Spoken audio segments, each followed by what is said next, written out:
Welcome to Wetpixel Live. My name is Adam Hanlon. I'm the editor of Wetpixel, and I'm pleased to say that Critters at Lemba Resort sponsors this episode. The Lemba Straits is an amazing destination for muck and macro photography. So if you're interested in doing that type of photography, please check out Lemba Resort as a great destination for carrying out muck diving and muck photography. I'm really happy today to be joined by Oskar Zupančič from Retra UWT. Hi, Oskar, how are you? Hi, Adam. I think I did a better job of your surname before. I'm sorry. No, it's good. So I'm pleased to report that Oskar is celebrating, or Oskar's Retra is celebrating a birthday today. What's your birthday, Oskar? Yes. So this year we are celebrating 10 years of Retra underwater technology. So 2011 marks the first year, yeah, it's kind of special because 10 years. So it's already a long time since we began, and yeah. So I mean, the obvious question is, back in 2011, why did you start designing underwater photography gear? What led you to that decision? Good question. So it's something that started with my first experience of underwater photography, which was in 2007. And at that time, we were doing a lot of splashing competitions, which were really popular in Europe. So you had national level and then world championship organized by CIMAS. Yep. And when we were doing this, we quickly found out that there was an issue with lighting so not perfect conditions, so backscatter on the images, which made the subjects look really one-dimensional. So that was the issue; they didn't stand out. Yeah. So it was in 2009 that I started to plan the first optical snoot, although I wasn't aware at that moment of all the other equipment that was available for photographers. I basically was in this kind of bubble in our diving club, and we were talking with the divers and photographers there, and I kind of went from there and thought about this solution with using optics. Yeah. So in 2011, it was the World Championship in Turkey, Bodrum. Yeah. And for that occasion, we built the first real prototype. Fantastic. One-off LSD, which we used in the competition. And we used, snoots were maybe not so popular then, but they existed. And the characteristic was like a spot beam. Yeah. And then just before we went to the championship, I told to Borut Furlan, which was a very prominent photographer. He is a very prominent photographer, photographer in Slovenia. I told him, you know what? I think I can use squares. And he was like, what? This, okay, whatever. Let's go. Yeah. So we're late. This was basically the idea that brought us first place at that competition. So we used the square mast shape to light up a square around the nudie branch. And that image got first position, so gold medal in macro. We did other images with the LSD at that time. So I think 3 of them were made. So one wide angle and another macro with theme, I think. Yeah. It was a very good result. And at that moment, I understood. So before the competition, I made up this name, and I thought if everything goes well, maybe this is something we can start producing for other people. So the first product obviously was the LSD, and LSD, we should point out, stands for light shaping device, correct? Yes. Yeah. So the LSD was the first product, and then I think was your next product the strobes, the flashes, or did you do other things in between, Oscar? Yeah, we did a lot of things in between actually. All right. So of course we were always this LSD. It took a few more iterations before we came to the ultimate version, which is, I think it was introduced in 2000. Yeah, this one. It was introduced in 2015. Yep.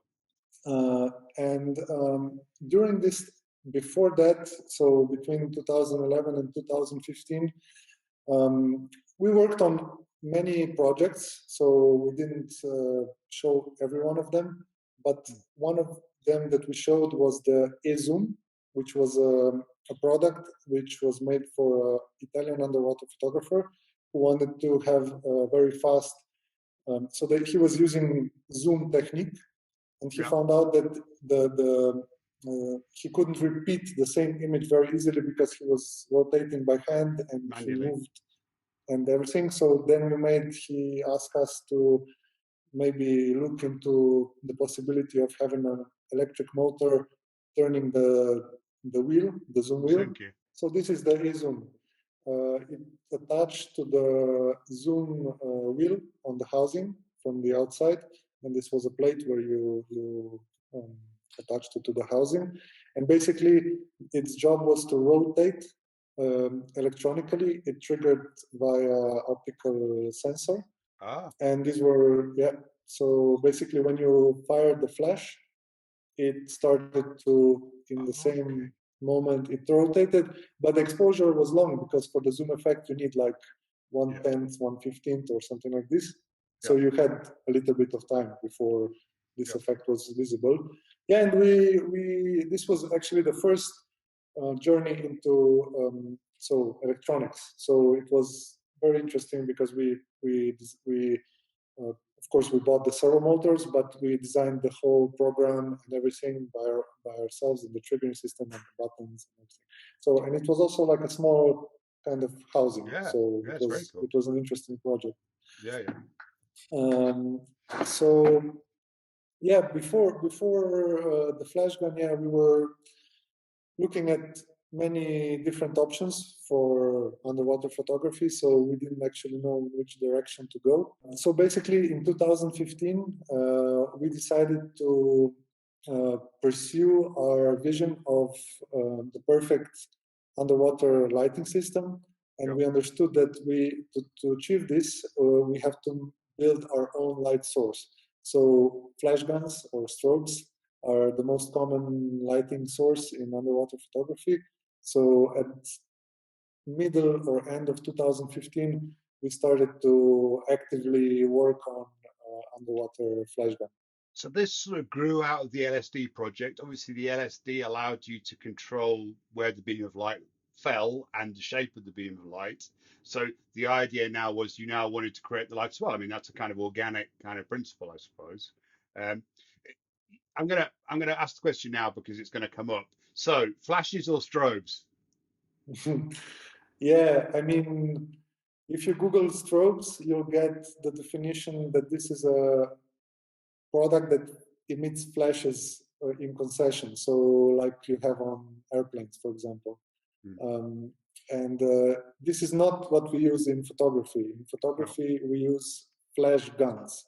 So products which produce flash, which is controlled, and you can adjust it and everything. So yeah, it's basically just terminology. So it's a difficult one, isn't it? Because they're so well. I mean, everyone calls them strobes, although you're absolutely. I'm aware of this that they're not strobes; they are flashes. I think it's quite refreshing that you actually use the correct term. I think that's a good thing. So from now on out, we'll call them flashes, not strobes. I'll try and remember.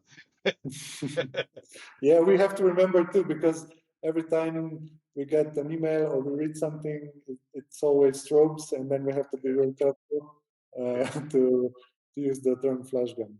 Yeah, it's difficult. Great. So 2015, you decided to start producing strobes or start developing strobes, yeah? Yeah, at that time we started developing, and so basically our process was to ask the underwater photographers that we already knew and some that we didn't to find out the current state of technology in the underwater flash gun world. And then we asked which improvements photographers wanted to see in the future. And then we tried to build the flash gun around this. And yeah, it was the first original Retra flash was already a step in this direction. So we wanted to have a compact flash gun that's friendly for traveling and easy to use. And of course, it had the perfect light output. So this was these were the most important topics. So quality of light, and then the size. So because we know that every underwater photographer is also a traveler. So and is always carrying too much baggage. Yeah. I'm gonna. So you mentioned quality of light. So this is a really, I think, quite an important part of strobe design, but probably one that maybe has been ignored somewhat. How do you define quality of light? What would you say is Retra's vision of a good quality of light? So ultimately, we want to have a uniform and widespread beam. So this generates like a soft light. So this is something that you immediately notice on the image. If you're shooting underwater or if you're shooting in a studio on land, you will see if the light is really focused and really narrow, or if it's coming from a really the best light is the sunshine. So we try to imitate sunshine in every way. So with color, with intensity, although that's very hard. But also with the spread. So we try to have a uniform light beam, so of course not any hot spots. And yeah, that's about it. So about quality of light.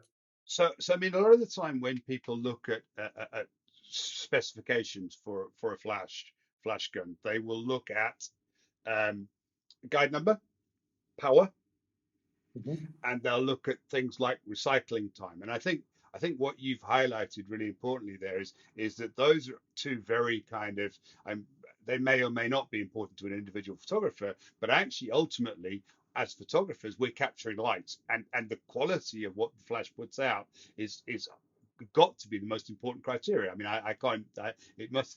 it's got to be the case. It doesn't work any other way. Yeah, of course. I mean, photography in its essence is about light. So if you can't have a good light in your image, then it will not be a good image. So for sure, it's also easier to use. So this was one point about the coverage. If you have a very narrow light beam, you have to be very careful about where you point it, because you get black areas in the image. If you have a very wide flash gun, then if you position it a little bit off, it's still going to cover the area which would normally be dark. So it's also about ease of use. So obviously we have several iterations now of the Retra Flash, and the current models are the Prime and Pro. Correct. So maybe very briefly, Oskar, can you tell us the difference between the Prime and the Pro? What's the difference between them?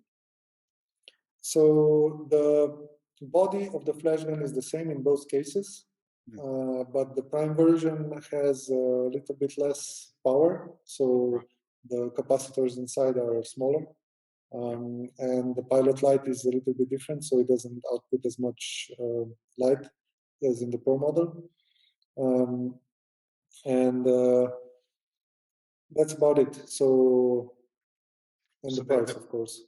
Yeah, the Pro has more performance, obviously, than the Prime, which is it reflects in the price. Yeah.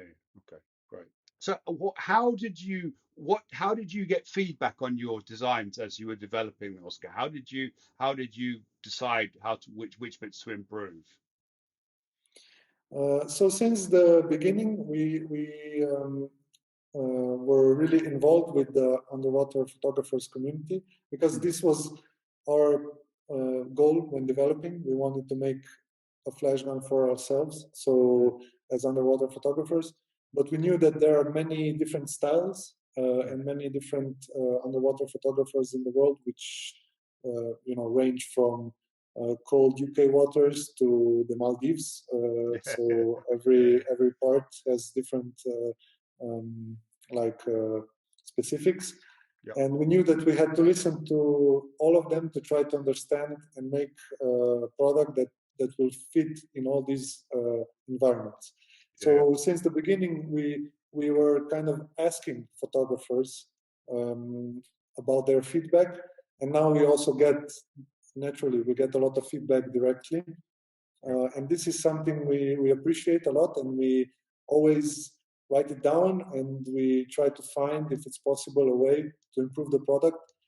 It's not always possible, so because sometimes there are technical limitations, other times the problem is maybe too specific to implement into a whole series of products. So maybe, but for this reason, we introduced the bayonet mount on the flash gun since the beginning, and this allows us to modify the most important part, which is the light beam. So we have a lot of light modifiers available, ranging from diffusers to the LSD and the reflector, which was also kind of an innovation in underwater photography. So increasing the light output and also reducing the angle. So yeah. Good. And obviously, so then from that design process, my understanding is that you have a surprise to celebrate your 10th anniversary. So you need to tell us now, Oscar. Stop keeping us in suspense. What have you done for your 10th anniversary then? Of course. So we are constantly working on something in the office. So trying to find a way to improve the flash gun, and yeah, we wanted to do something special for our 10-year anniversary, and this is the new Retra Pro X. So it's the latest flash gun from us, and basically the most important changes are on the inside. We've revised the triggering, optimized the triggering system, which is now much more efficient. So it can produce about 20% more flashes per battery set, and about 20 to 30% faster recycle times. So before, with 4 AA batteries, you could achieve about 3 seconds to 80%, and now it's about 2.5. So besides that, we've made the improvements to the optical sensing electronics. So these are now able to reduce noise, and this means better detection of the optical signal. This is to trigger the strobe. This is to fire the strobe, fire the flash. Yeah, this is for the optical fiber. So it's not. With good fiber optics, it's the same. But if you use old ones, it can be better. So the front hasn't changed. So we were looking for some improvements in the reflector design, but in the end, we stuck with the original. The new one. So it's basically the light output is the same as with the previous Pro and Prime models. The housing has changed a little bit. Here there is an edge, but the dimensions overall are the same, so the diameter and the length. Coming to the back side, we have a dedicated HSS. So this side, Mark, Mark. and we've changed the optical connector, which is now a part of the housing. And basically, this will allow us to, this was made specifically for people who use electrical cables. So now our e-opto converter will attach directly to the flash gun, and it won't have a fiber optic cable in between. So this will be more robust. So the optical converter, the electro-optical converter, will be now actually screw onto the flash rather than sitting on the cable. Yeah, that's good. Right. Yeah. And also, what we've improved also is the weight of the product. So when using the supercharger, and with 8 batteries, of course, the weight is reduced by approximately 80 grams weight reduction. So it's not, I mean, if you hold the new and the old one in both hands, you can feel it, but it's not, I mean, immediate, right? So less weight is always good. Less weight is always good. Yes. Right, it looks great, Oskar. So when do you think you might start shipping this? Obviously, it's announced today. When do you think you might start shipping it? So shipments start in end of April, and deliveries can be expected in early May. So that's the time frame. Great. Okay, it's already in production. Pretty soon. Yeah. Excellent. Fantastic. Oh, well, that's been great, and thank you very much for us being the first to see it. That's it's very kind of you. It's very exciting. Thank you. And I'm sure that Alex and I, or both of us, will hopefully get a chance to take them underwater once we can all go underwater and take some pictures with them and give you some feedback as well. I hope that, and give the Wetpixel community some feedback. So, but we need to wait for some travel opportunities, I think, before we can do that. Yeah, looking forward to that. Yeah, me too. Thank you for having me. You're welcome. Thank you so much, Oskar. Take care.